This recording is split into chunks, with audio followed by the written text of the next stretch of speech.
quero pedir a você que abra sua Bíblia no texto de Jonas, capítulo 2. Jonas, capítulo 2. Obrigado. Jonas, capítulo 3, melhor dizendo. Jonas, capítulo 3, nós vamos continuar o que começamos a conversar hoje pela manhã. Nós começamos a falar sobre o estar nas mãos de Deus, da forma de Deus. Hoje pela manhã falamos como Jonas esteve na mão de Deus, ou Deus tentou conduzir a vida de Jonas, mas encontrou dificuldade pela resistência do próprio Jonas, que apesar de saber aquilo que Deus queria, apesar de saber o que deveria fazer, optou, escolheu fazer algo diferente, completamente diferente daquilo que era o plano de Deus. E antes de começar a explorar o texto, eu quero muito que você preste atenção no que nós chamamos comumente de aspecto introdutório. É importantíssimo que você fique atento ao que eu vou lhe dizer. A propósito, a você que nos acompanha pela internet, muito obrigado pela sua companhia. Aqueles que não nos conhecem, nós somos a primeira Igreja Batista de Minas Gerais, a Igreja Batista de Ipanema. A nossa igreja tem 120 anos na cidade de Ipanema, uma cidade do interior de Minas Gerais, muito acolhedora. Valeria a pena você vir nos conhecer. E nós estamos aqui, não eu, mas a igreja, há 120 anos, pregando o Evangelho, proclamando a graça de Deus. Se você for edificado ao final deste culto, compartilhe o link com outras pessoas. Meu nome é Fernando, eu sou o pastor desta igreja. Junto com o pastor Dito, conduzimos este lindo rebanho na direção do céu. Junto também com 2 seminaristas que agora estão pregando nas nossas congregações. Espero que Deus fale poderosamente ao seu coração. O aspecto introdutório que quero explorar com você, baseado em Jonas, capítulo 3, está intimamente ligado ao próprio texto em si. Mas o pressuposto básico do meu argumento esta noite é o fato de que Jonas, como disse pela manhã, ouviu a voz de Deus. Deus apresentou a ele o que Deus queria que ele fizesse. Deus disse: olha, Jonas, eu estou falando com você porque eu quero usar a sua vida. Mas para o que eu quero usar a sua vida? Olhe na direção de Nínive. É uma cidade de aproximadamente 120 a 130 mil pessoas, com uma geografia que não é muito fácil. Você vai precisar de no mínimo 3 a 4 dias para você andar por ela, para você pregar a palavra, para você falar do meu juízo, mas anunciar a minha misericórdia. Só haverá juízo se não houver arrependimento e mudança no coração dos ninivitas. Então, o seu papel é esse, Jonas. Eu quero que você olhe para Nínive e sinta a mesma compaixão que eu sinto pela cidade. Tenha a mesma disposição de salvar a cidade que eu tenho. Eu vou capacitar você para ir até lá. Então, olhe para Nínive, esse é o plano, e vá até Nínive. Jonas estava em Jerusalém e ele desceu até o poço de Jope. Estava em Israel, desceu até o poço de Jope. O poço de Jope é um porto, melhor dizendo, muito bonito, muito agradável. Hoje ele tem um deck com umas pedras e tem toda uma área grande onde os barcos ficam fundeados, atracados. Mas eu imagino na época sem aquele deck, sem aquela parte, uma espécie de praia talvez, com algumas pequenos decks ali para alguns barcos ancorarem, se encostar. Eu imagino Jonas descendo até ali e conversando com os barqueiros e perguntando para onde cada barco eventualmente iria, e ele escolhe um barco na direção de Tarsis, que é um outro lado. Obviamente, o mar Mediterrâneo ele saiu numa única direção, os barcos saíram numa única direção, mas talvez ao invés de pegar X graus a bombordo, que é a esquerda, ele pegou X graus a boreste, que é a direita, e foi embora. E foi embora numa outra direção. Ele escolheu, de maneira consciente, ir na direção oposta, a direção que ele sabia que Deus queria que ele fosse. Ele conversou com os barqueiros, ele sabia qual barco ia na direção de Nínive, e ele escolheu um barco na direção de Tarsis, é o que diz o texto. E indo na direção de Tarsis, o texto também diz na sequência, ainda no capítulo 1, versículo 4, houve uma espécie de pequeno tsunami, um maremoto. Cadê o irmão Juraci? Não está aqui agora não, mas hoje de manhã ele ficou maravilhado com o sermão, e quando eu voltava da escola bíblica dominical, ele estava saindo também da classe, e ele me abordou e falou assim: pastor, que coisa forte o senhor pregou hoje. A consequência da desobediência na vida do Jonas, pastor, o senhor viu o que Jonas provocou na vida daquele pessoal? Estava todo mundo no barco, pastor. O povo começou a ficar desesperado, jogar tudo fora, se bobear, eles começaram a quebrar o barco. Falei, irmão Juraci, o senhor leu o texto e está antecipando o sermão de logo mais. Mas pastor, depois que o senhor pregou, eu fui ver o que estava lá no texto e fiquei impressionado porque Jonas estava lá embaixo no barco dormindo, em paz, enquanto o povo lá em cima desesperado, orando ao Deus deles, pedindo que de alguma forma aquele maremoto parasse. Eu falei, é isso mesmo, irmão Juraci, é isso que acontece quando há desobediência. Não é só o desobediente que paga. Há pessoas que estão ao redor daquele que desobedece e são colocadas em sofrimento também.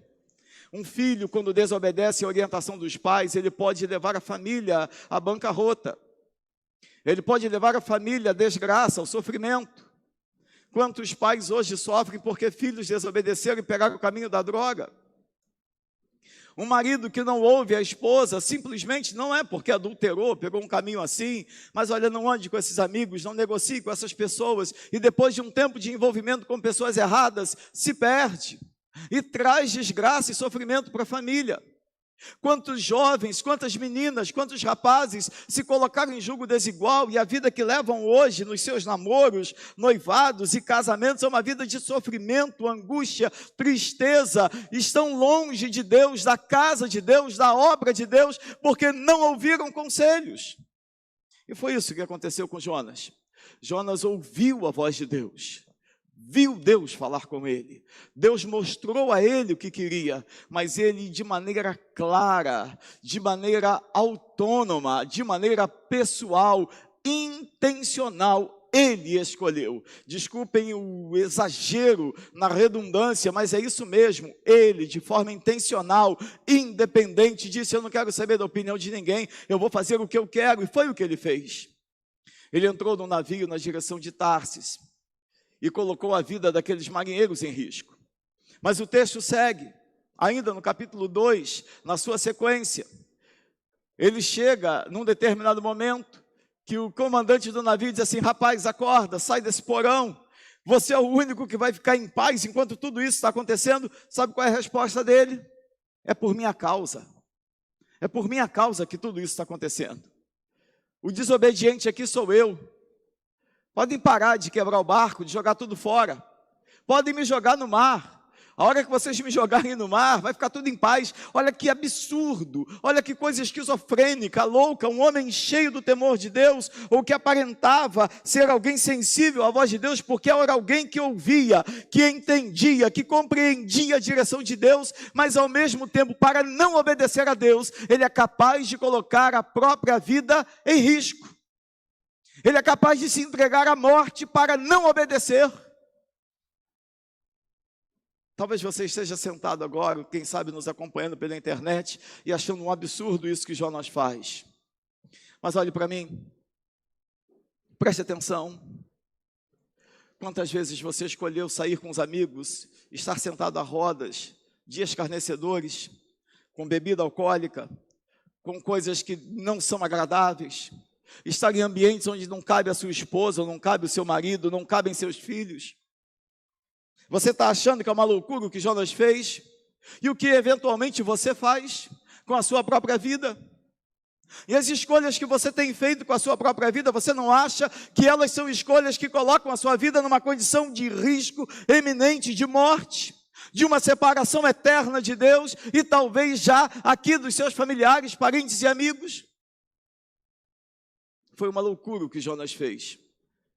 Mas antes de criticá-lo, repense seu posicionamento espiritual. Não é existencial só, é espiritual. Talvez a distância que você esteja da igreja, da palavra de Deus, quantas vezes você já ouviu apelos? Quantas vezes você já ouviu dizer que é hora de você se posicionar ao lado de Deus? Quantas vezes você já me ouviu dizer, já ouviu o pastor dito, já ouviu líderes de mulheres, líderes dos homens, encontros da igreja, reuniões de jovens, proclamando a palavra e dizendo para você que o seu posicionamento espiritual pode mudar a sua história, e você argumenta dizendo que o problema é aquele irmão da igreja. E você argumenta dizendo que você não quer fazer a vontade de Deus porque não é do seu jeito. Deixa eu dizer para você uma coisa ainda na introdução. Tome cuidado, porque ainda que algumas pessoas ao seu redor estejam sofrendo, o maior sofredor neste processo é você.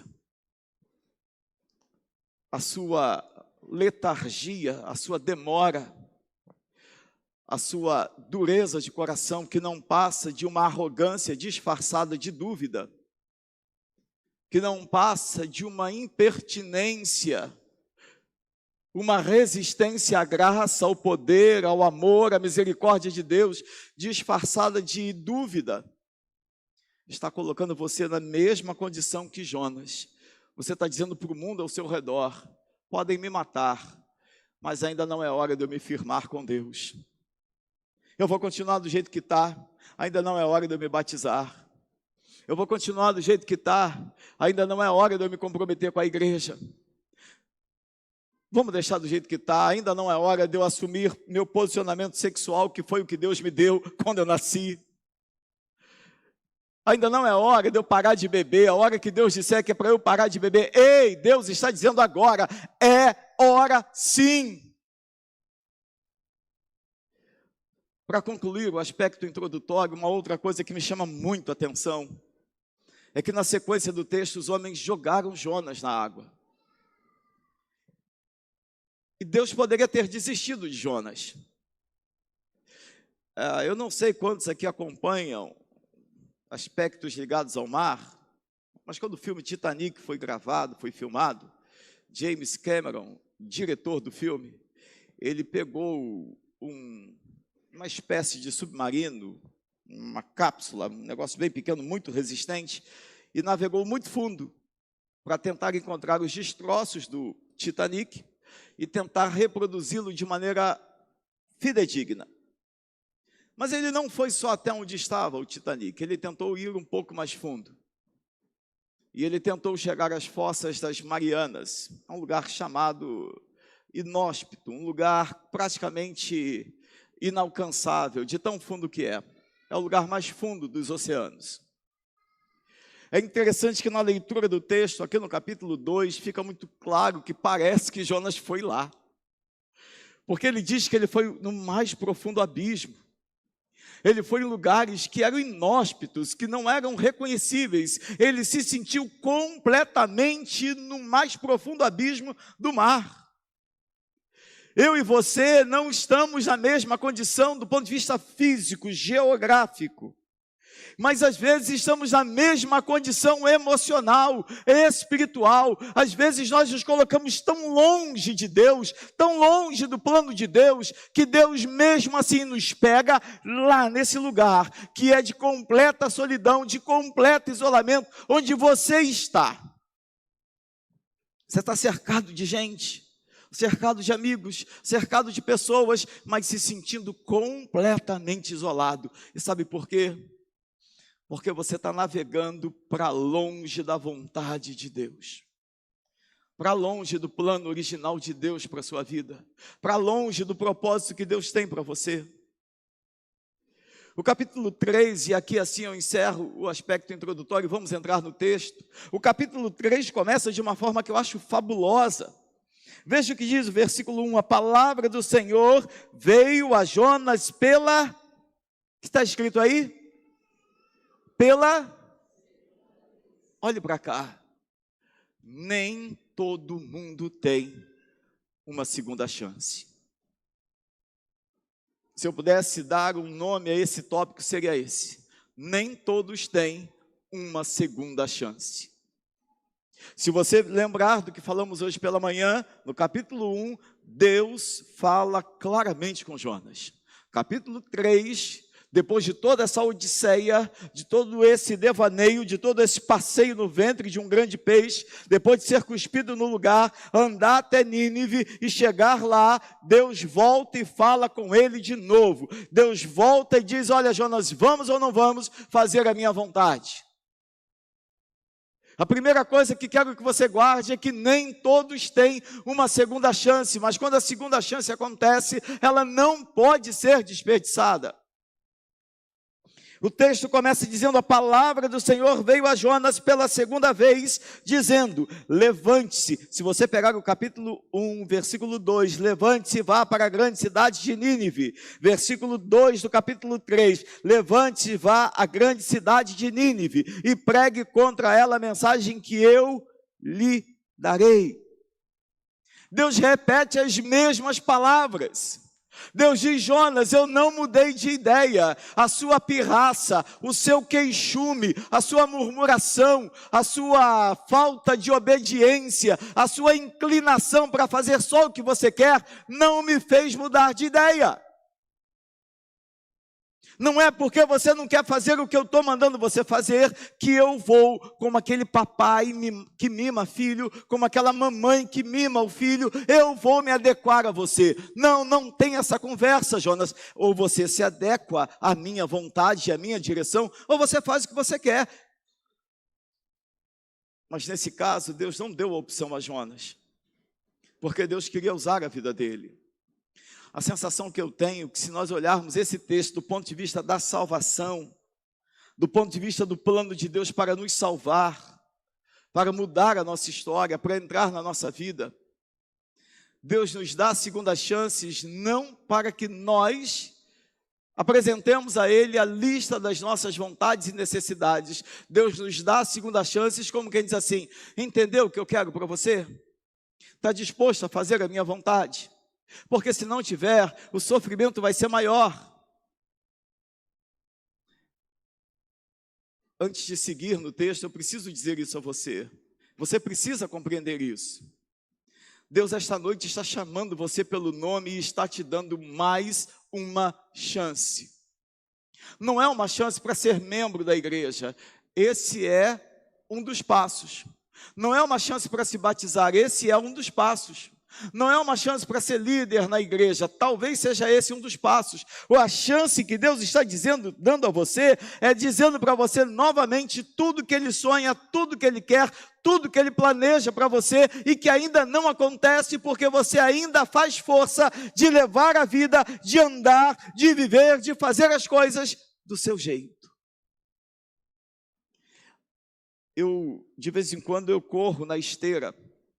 E é extremamente desagradável. É uma questão de falta de opção de tempo, de circunstância, enfim. Mas é desagradável porque eu passo o tempo todo, ainda que eu altere velocidade, altere batimento cardíaco, alguma coisa assim, eu passo o tempo todo, enquanto ali estou, olhando a mesma paisagem, fazendo basicamente a mesma coisa, o movimento mecânico do corpo é o mesmo. E eu gosto muito de liberdade, eu gosto muito de espaço, eu gosto de janela, eu gosto de estar no alto, voar, ver coisas diferentes. Então, correr ao ar livre é extremamente agradável. Tome cuidado para que você não esteja pensando que está fazendo a vontade de Deus. Na verdade, você só está na esteira, correndo no mesmo lugar, vendo as mesmas coisas e de forma cíclica, eventos, situações, problemas, angústias, dores se repetem a cada período de tempo, não porque Deus não está sendo bom com você, mas é porque você não está aproveitando as oportunidades que Deus está te dando de mudar de vida, de sair desse ambiente. E há quem pense que o sair do ambiente é mudar de lugar, mudar para uma outra cidade, mudar para uma outra igreja, mudar de esposa, mudar de marido, mudar de filho, mudar de pai, mudar de mãe. Ei, não é isso. A mudança que é necessária acontecer é uma mudança que não é nem de auditiva. Não é uma mudança de leitura de ambiente, é uma mudança sensitiva, é uma mudança na nossa sensibilidade, na nossa capacidade de perceber, ouvir e aplicar a direção de Deus e fazer a vontade de Deus. Nós temos uma capacidade impressionante de sentir, de ouvir, de compreender, mas ao passo que temos também a mesma capacidade de não aplicar a vontade de Deus.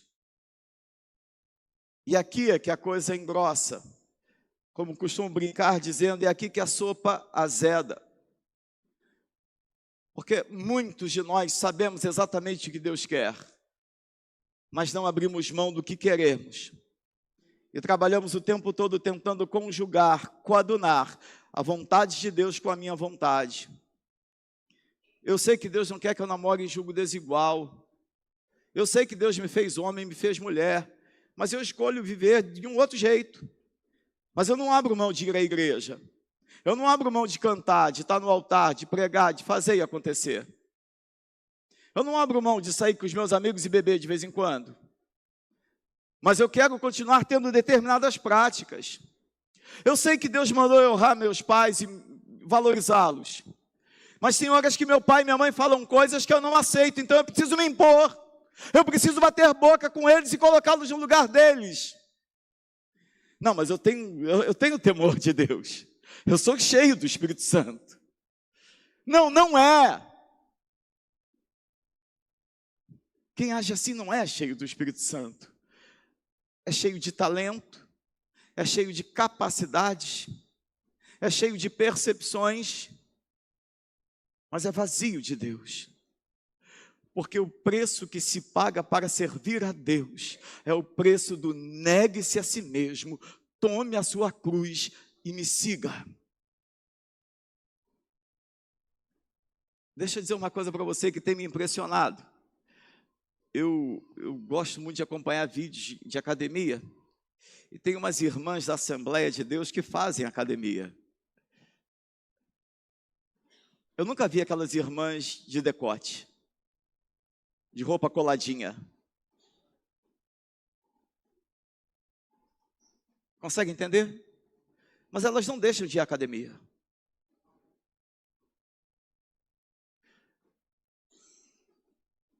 Qual é o preço que você está pagando para servir a Deus?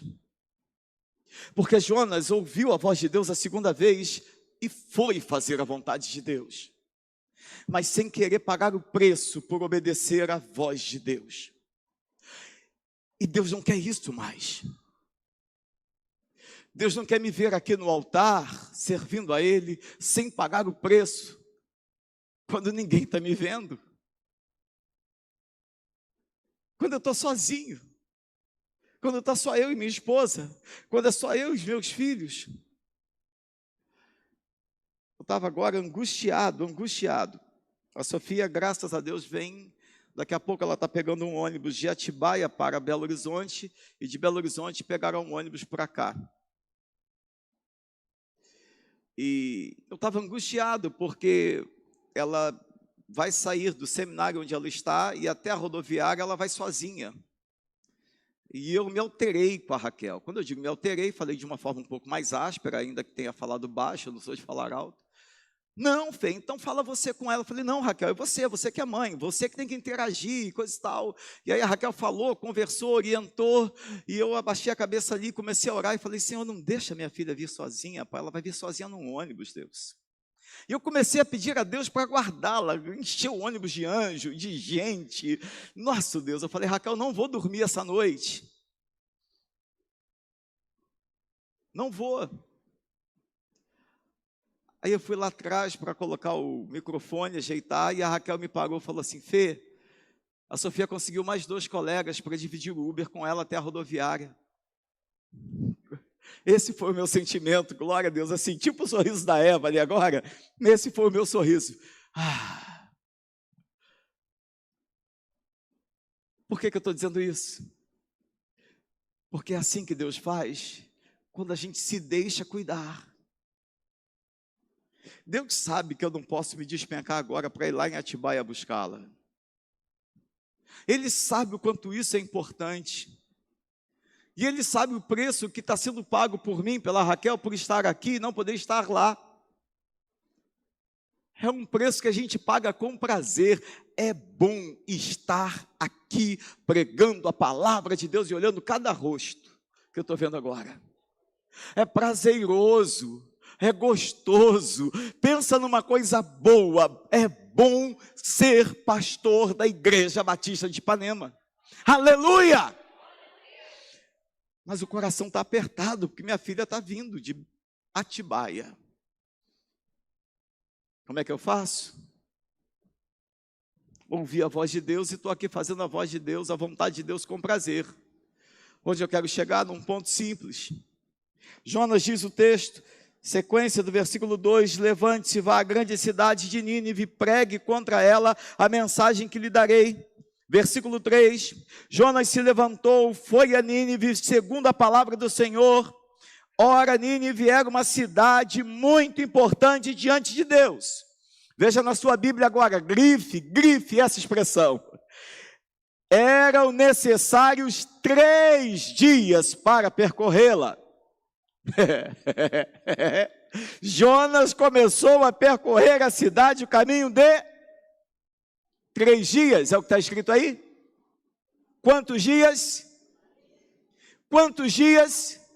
1 dia. Era necessário 3 para andar em Nínive. 120 mil pessoas ou pouco mais. Jonas fez isso em 1 dia. Olhe para cá. Preste atenção no que eu vou lhe dizer. Uma das coisas que eu refleti muito essa tarde para falar, é o que eu vou dizer agora. Não anotei, é coisa que realmente está guardada na minha mente e no meu coração. Fazer a vontade de Deus alegra a Deus. Fazer a vontade de Deus, do jeito de Deus, glorifica e exalta a Deus. E abençoa aquele que faz a vontade de Deus. Fazer a vontade de Deus, ainda que se faça exatamente o que Deus quer, os resultados sejam exatamente aqueles esperados por Deus. A sequência do capítulo 3 diz que a cidade de Nínive foi assim impactada pela mensagem de 1 dia, que eram necessários 3. O rei de Nínive pregoou um jejum. O povo, nem os animais comeram. O texto diz que nem os animais ele deixou comer. Todo mundo jejuou. Houve salvação em Nínive em massa. Mas Deus não ficou satisfeito com Jonas. O que significa dizer que fazer a vontade de Deus, alcançar os resultados esperados por Deus, mas não fazer do jeito que Deus manda, não agrada a Deus. Então preste muita atenção. Quando você diz que eu sou usado na sua vida para abençoar você, para dar uma direção, para ajudar você aqui na igreja, na sua caminhada como marido, como esposa, como filho, no seu casamento, na sua jornada profissional. Poxa, pastor, muito obrigado, o senhor foi bênção na minha vida, e isso e aquilo. Glória a Deus. Mas o fator aferidor da aprovação de Deus para o meu comportamento não é o seu elogio. Consegue compreender? E isso tem que ficar muito claro, e essa é uma palavra para todos que trabalham na igreja. Você que é líder, o fator aferidor da aprovação de Deus para o que você faz não é o elogio que você recebe, é o seu grau de obediência à direção que Deus te deu. Não importa quanto tempo você tem de igreja, azar o seu se você pega pesado com isso. Não importa que família você pertença. O que importa é o quanto você obedece e faz a vontade de Deus do jeito de Deus. Porque quando Jonas termina de pregar, Nínive é salva.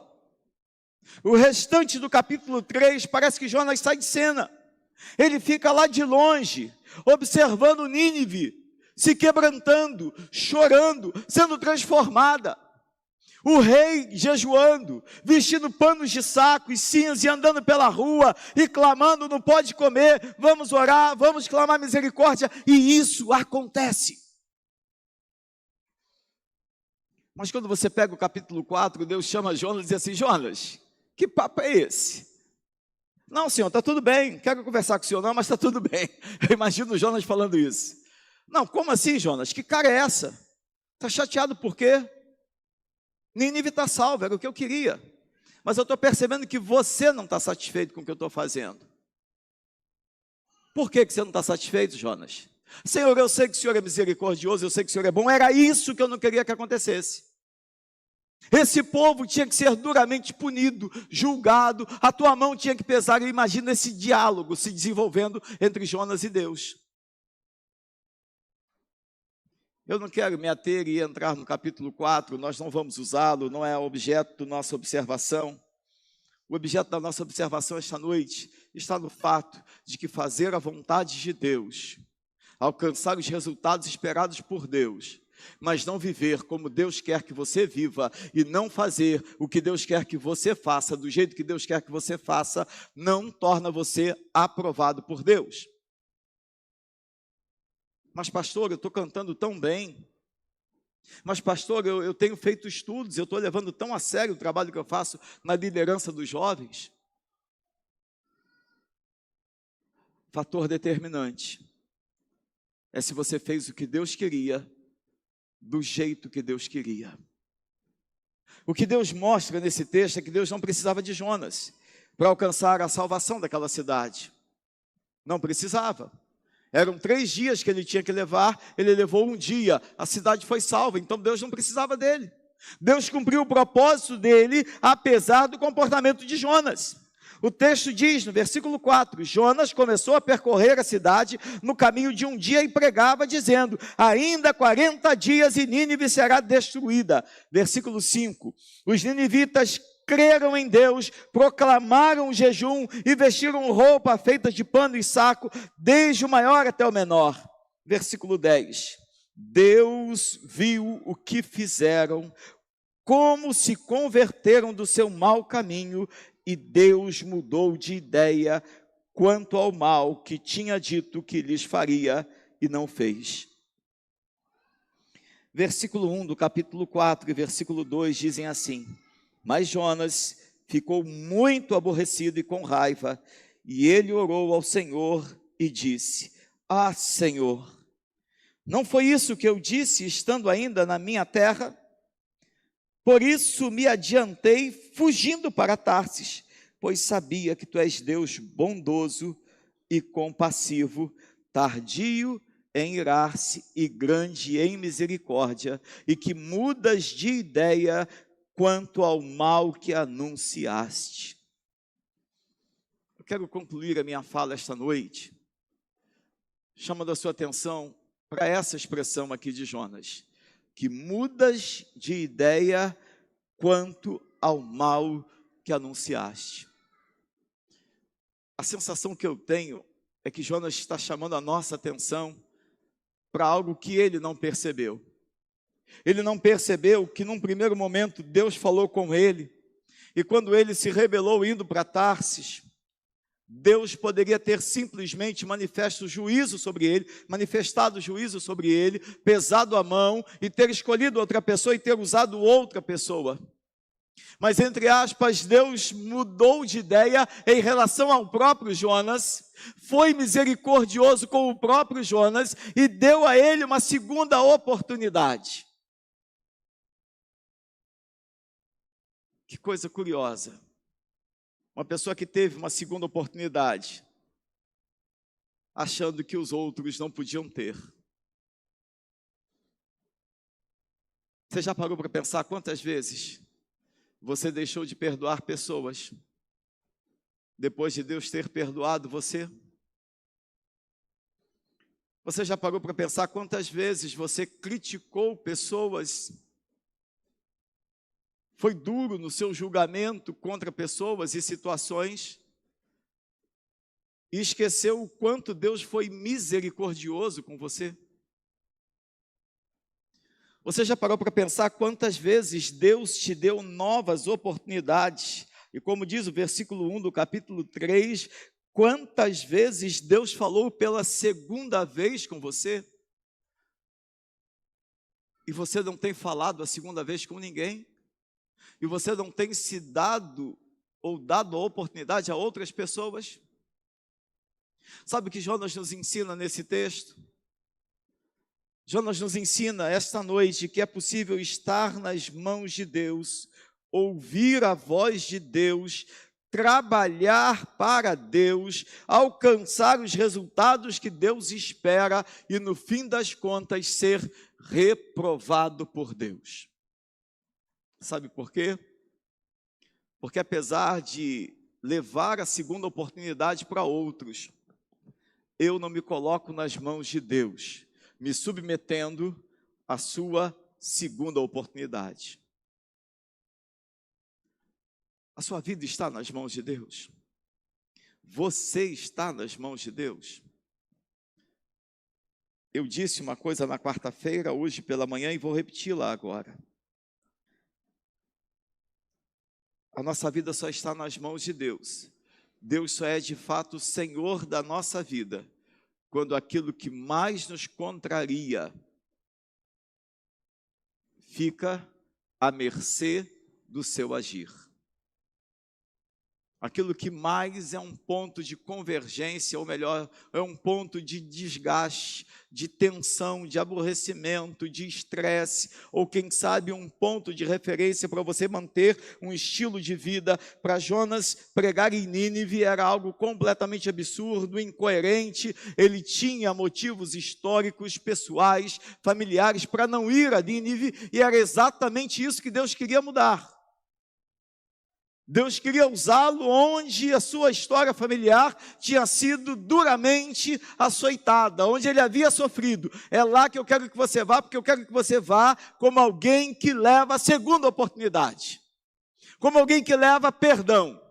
Você vai ser a encarnação da misericórdia. Depois de tudo que a sua história familiar viveu na mão dos ninivitas, agora você vai chegar lá como profeta, como homem de Deus, que vai levar para eles a misericórdia. E Jonas, cheio de justiça própria, cheio de vontades humanas, cheio de decisões e posicionamentos extremamente particulares, decidiu não ir. E quando foi como se não tivesse ido, porque ele foi para fazer o que Deus mandou, numa atitude constante, permanente, de protesto. 3 dias ele fez em um dia, o que demonstra total desprezo, desvalor daquilo que Deus estava falando e querendo que ele fizesse. Eu quero terminar a minha palavra chamando a sua atenção para uma única coisa. Uma pergunta muito direta. Até quando você estará intencionalmente nas mãos de Deus, mas de maneira prática, nas suas próprias mãos? Até quando você pensará estar nas mãos de Deus porque você vem à igreja? Vir à igreja não coloca você nas mãos de Deus. Ser membro da igreja não define estar nas mãos de Deus. Ser líder, pastor da igreja, não me define como alguém que está nas mãos de Deus. O que define estar nas mãos de Deus é a liberdade que Deus tem para dizer: é isso que você não quer, mas é isso que eu quero que você faça. Você quer ir na outra direção, mas é nessa direção aqui que eu quero que você vá. Você não quer fazer, mas olha o que a minha palavra diz: é isso que eu quero que você faça. Você quer fazer? Não, mas eu não quero que você faça. Quando Deus tem acesso pleno à nossa vida, Ele muda a nossa agenda, Ele muda a nossa história.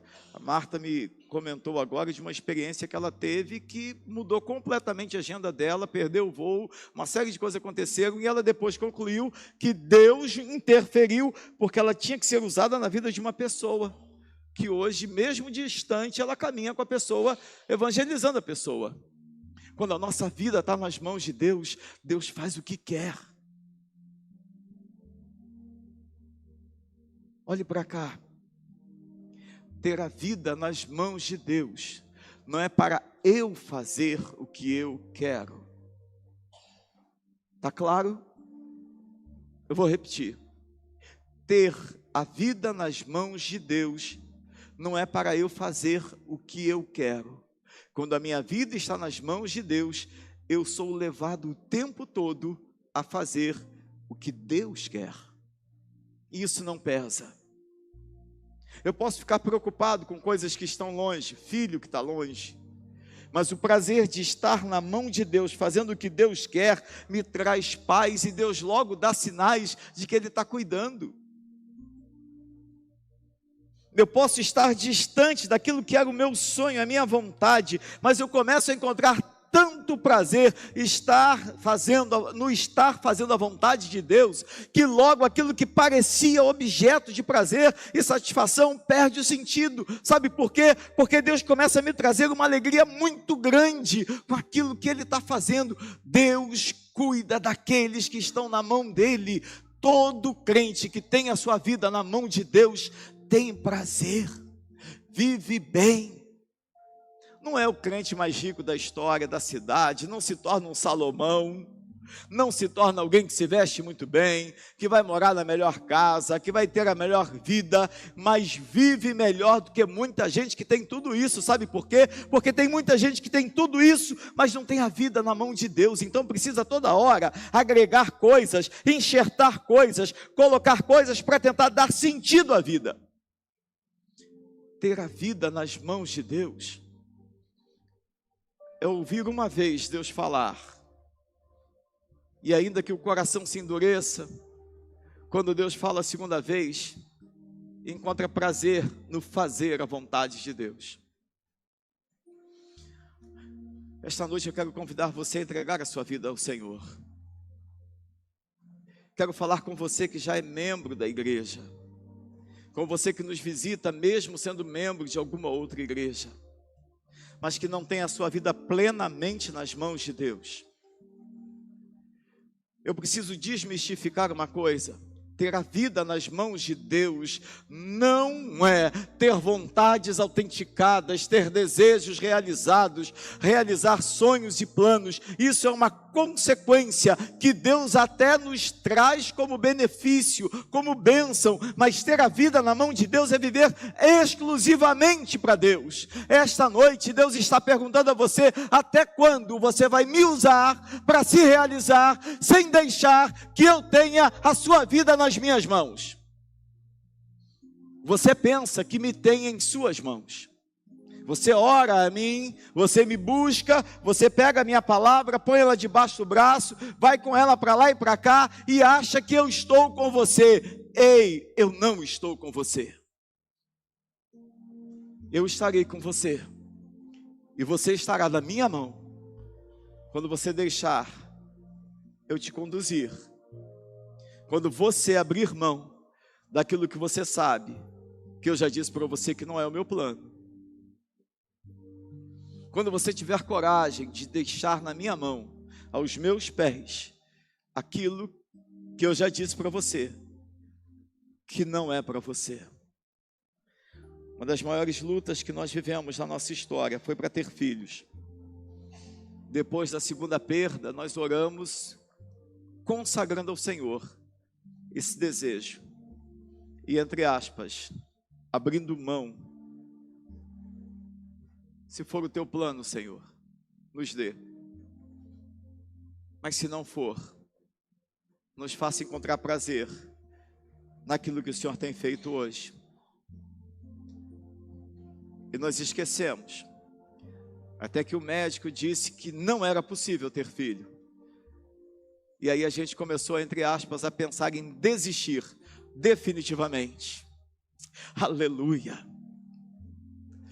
Mas quando a gente abre mão daquilo que a gente pensa que a gente vai conseguir por conta própria e diz assim: Senhor, isso aqui que eu tanto quero é algo que é muito importante para mim, mas eu estou vendo que está me atrapalhando no relacionamento com o Senhor, está me distanciando do Senhor. Isso de repente está se tornando objeto do meu ego, está inflando a minha personalidade, está me tornando maior do que eu deveria ser. O Senhor está diminuindo na minha vida e eu estou crescendo. Quando a gente tem coragem de dizer: Senhor, está aqui, faça o que o Senhor quiser, é teu, eu vou viver para fazer aquilo que o Senhor quer que eu faça. Quando o Senhor quiser, se o Senhor quiser, o Senhor faz. Mas se não, me faz encontrar prazer naquilo que o Senhor está me dando. Amanhã vocês vão ver, possivelmente quarta-feira ele estará aqui, a resposta. Vocês já viram, já abraçaram a maioria dessa oração. Talvez esta noite Deus esteja dizendo para você: sabe por que você ainda não está totalmente nas minhas mãos? Porque você ainda tem muita coisa nas suas mãos. Você ainda carrega coisas que não são tuas, que não são para você. Eu sei os planos que eu tenho para você, são planos maiores, são melhores, são planos de paz e não de mal. São planos que vão abençoar a tua vida, a tua história, mas eu só vou realizar o meu plano se você me entregar o teu plano. Você tem coragem de abrir mão daquilo que você hoje tanto luta, sabendo que pode não ser a vontade de Deus, para confiar no que parece incerto, mas que provavelmente será melhor?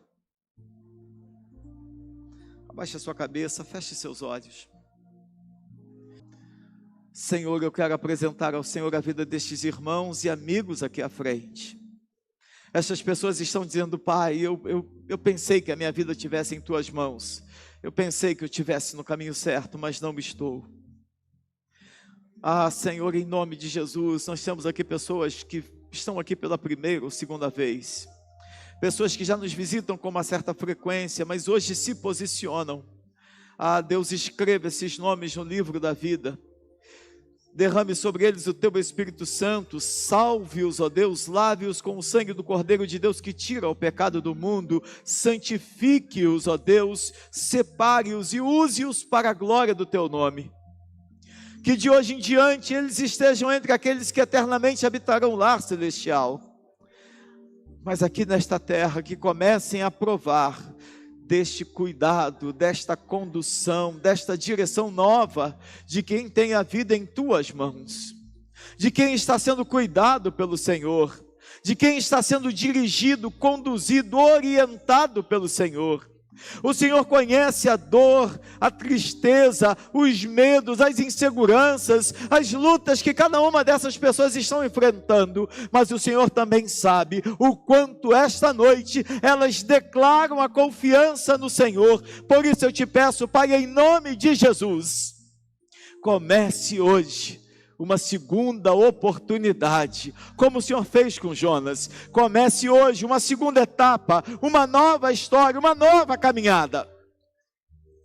E que estas pessoas vivam experiências tão maravilhosas, tão novas e tão poderosas, que suas vidas sejam completamente abençoadas, transformadas e aprovadas pelo Senhor. Nós oramos pedindo que o Senhor assim as conduza, em nome e por amor de Jesus. Amém, Deus. Glória a Deus pela vida de vocês. Vocês podem voltar ao lugar de vocês. Nós estamos à disposição para caminhar com vocês. Que Deus os abençoe. Contem conosco. Que Deus te abençoe, filha. Glória a Deus. Vamos ficar todos de pé? Vamos orar mais uma vez, encerrando o culto. Senhor, muito obrigado por tudo que vimos e ouvimos, por tudo que Teu Espírito Santo fez e falou esta noite, neste dia, em nossa igreja. Consagro ao Senhor a vida de cada irmão, cada membro da igreja, destas pessoas que vieram à frente, se consagrando, se entregando de verdade ao Senhor. O Senhor conhece a história de cada uma e a necessidade de cada uma. Peço que agora o Senhor nos conceda uma semana abençoada em Tua presença. Que o Senhor nos guarde de todo o mal. E que o Senhor nos conduza em plena paz e total segurança. Pai, traz de volta em plena segurança minha filha para casa. Que ela venha debaixo da Tua bênção, com anjos acampados ao redor dela. E que ao chegar aqui, haja uma alegria inenarrável no nosso coração. Peço que o Senhor nos proporcione dias maravilhosos enquanto ela aqui estiver. Assim como o Senhor tem dias maravilhosos para ela enquanto lá ela está. Mas eu também te peço que o Senhor dê alegrias, surpresas a cada membro da nossa igreja, a todas as pessoas que estão aqui esta noite. Que a nossa semana seja marcada pelas surpresas graciosas e abençoadoras que só podem vir da tua mão. Nós contamos com o Senhor, nós confiamos no Senhor, nós acreditamos que a mão do Senhor haverá de nos conduzir. Que o amor de Deus, o nosso Pai, que a graça de Jesus Cristo, Filho, que a condução da mão poderosa do Senhor sejam sobre todos nós, hoje e para todo sempre. Amém.